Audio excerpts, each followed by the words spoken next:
Howdy guys, welcome back to Australian Outdoor Man. In this episode I'm going to show you guys how to do the best pulled pork. It's so simple, you don't need too much. It takes about 3 to 4 hours. It's the best tasting pulled pork you can pretty much make.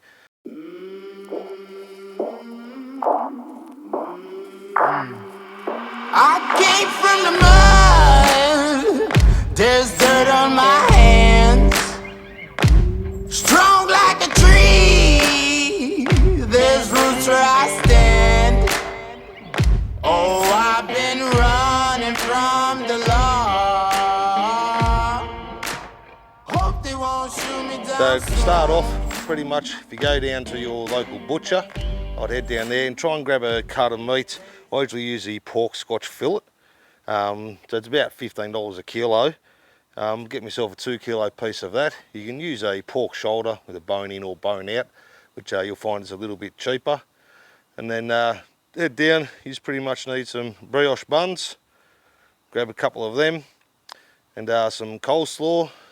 Bang them on your bun as well. They taste brilliant. Yeah, so I've just gone down to a local butcher. Got myself a nice pork Scotch fillet. So we'll get him out of the bag and see what he's like. It's not too bad a cut. Any real sort of fat, anything like that, I usually just try and trim that up. Any excessive fat, trim that off, but the rest of that doesn't look too bad. A little bit through the centre here.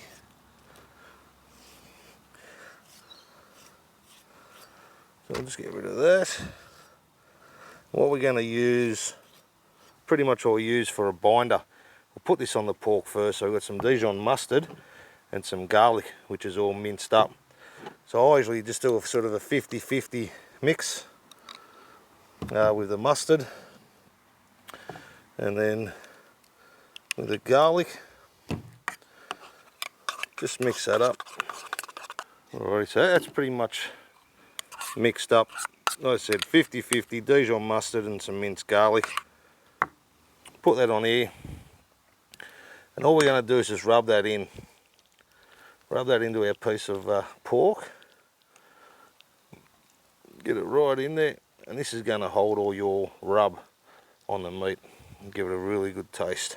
Alrighty, pretty much once you've got the mix of the mustard and garlic on there onto your pork, just pick a rub, any rub, whatever suits you, whatever you like to taste.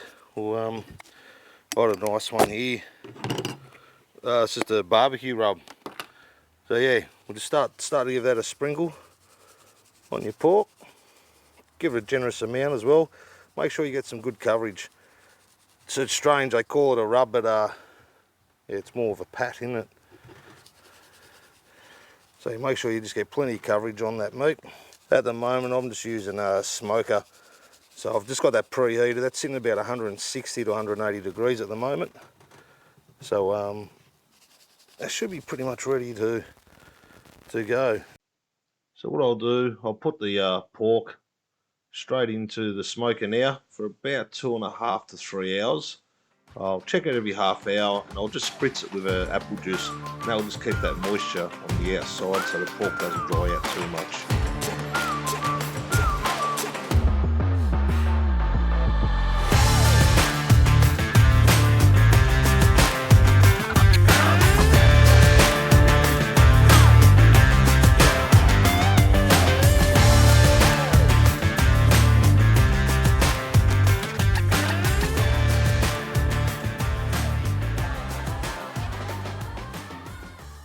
We're looking about 2.5 hours now.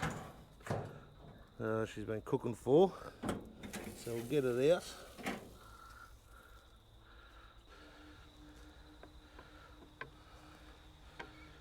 We'll put that over here. All I've done is chopped up some onions, put them in the bottom of a pan. So that there is just going to act like a little trivet, keep that off the bottom up there. So all we do, we put our pork straight on top of that. Alright, so pretty much all we're going to do now is just put some cooking butter. So I'll chop up a little bit of butter, put that on top, set him on like that. and then coat that with some brown sugar.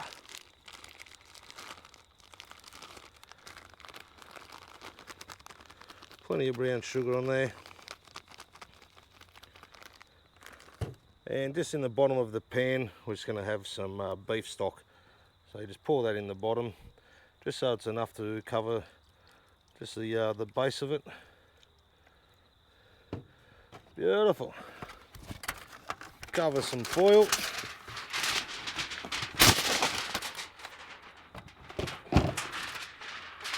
Bit of foil on top, then back into the smoker for another 2 hours.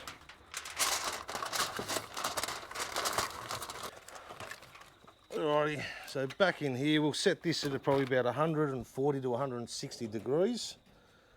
We'll let that sit in there. We'll come back in about another 2 hours and check it out. Alright, here we go guys. We're just going to, we've got some Stubbs sticky sweet barbecue sauce. So we'll grab this out of the smoker now, bring it up to the table. And all we do is pretty much 2 forks, pull it apart. Or if not, you've got the old, looks like Wolverine claws. Rip into it with there, bit of barbecue sauce straight on there. Mix it up, back in the smoker for about another 20 minutes. Let's see how she looks. So there we go, it's all covered up. So if you keep that foil nice and tight, you find it sort of, oh, it looks good. Keeps all that steam in there, which is excellent. So we'll just have a look at it now. Yeah, that's pretty much perfect. So all we're going to do is pretty much just rip this apart. We'll put some barbecue sauce in there. And put it back in for about another 20 minutes. We're just using the Stubbs sticky sweet barbecue sauce. Throw it straight in there. Keep tearing that apart.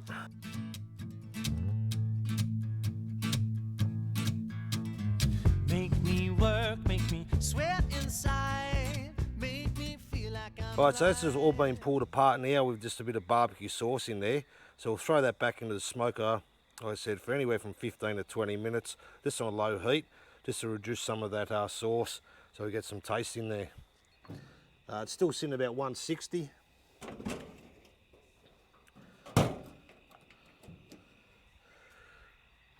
Alrighty, with this guys, you can do this exact same method on a gas Weber. So you just need your foil tray with a trivet, sit that on top, same thing, keep it nice and slow, wait till it gets a nice bark onto it, and then wrap it up in a foil tray with foil over the top of it. The other way you can do it is on charcoal Weber, same type of thing. I don't worry about too much about internal temperatures. I pretty much just cook it until it looks like it's cooked, and then put it in the boat style, which is the foil tray. Camp oven, it's the same thing. If you just got a trivet or a few veggies on the bottom, just a few coals on the bottom and the top, so it's a 50-50 coal mixture, top and bottom. All you do, throw that straight into the camp oven, which is preheated. You can take your coals away just to cool it down, because once that cast iron heats up, you find it contains a lot of heat in there as well. And in the camp oven, you just wrap it up in foil. So double wrap it in a foil with your brown sugar on top and your butter, and let that go low and slow. You can remove all the coals, keep that camp oven next to your fire by rotating that camp oven, and that will give you a low and slow at the end. Pull that apart, brioche buns, bit of coleslaw, away you go. Oh, it looks bloody good. Smells excellent. Wish you guys could smell this, because it does really smell nice. It's just a matter of getting your brioche bun. Probably don't need butter. These things are bloody made of butter. A bit of your pulled pork on there.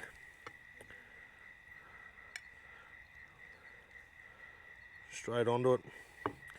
So you can do a coleslaw pasta. We've just got the family coleslaw here. Throw a bit of that healthy stuff on there. But pretty much brioche buns, bit of your coleslaw. And there you have it, you got your pulled pork done in the smoker. Alrighty, so it's that simple guys. A couple of hours, you got yourself a nice beautiful pulled pork. Absolutely beautiful. The taste is incredible. They're just spot on. Alrighty, next video guys coming up, we've got these LED camp lights. These are incredible. They only use 0.3 of an amp. They're about 2.4 metres in height. They throw a massive light. I'm going to do a review on these guys. I've left my one out for about the last 2-3 weeks now, out in the rain and all the crappy elements out there, the weather elements. So I'll be doing a giveaway on these. So I'll be testing, doing a review. I've got 2 of these to give away to one of the lucky winners. All you got to do is make sure that you have subscribed, you like, and all you do is just comment on the video. Alright guys, thanks for watching, and remember, life is better outdoors. Little bit of Dijon mustard and some mink. Alright, so we've just go again. Quick one on next video. We've got some outdoor lights. We're actually going to be giving these away as well. So a few of these are light kits for outdoors. We're actually using one of them now. So it's pretty much pitch black out here. So stick around. Make sure you guys do. No, go again. Just leave it.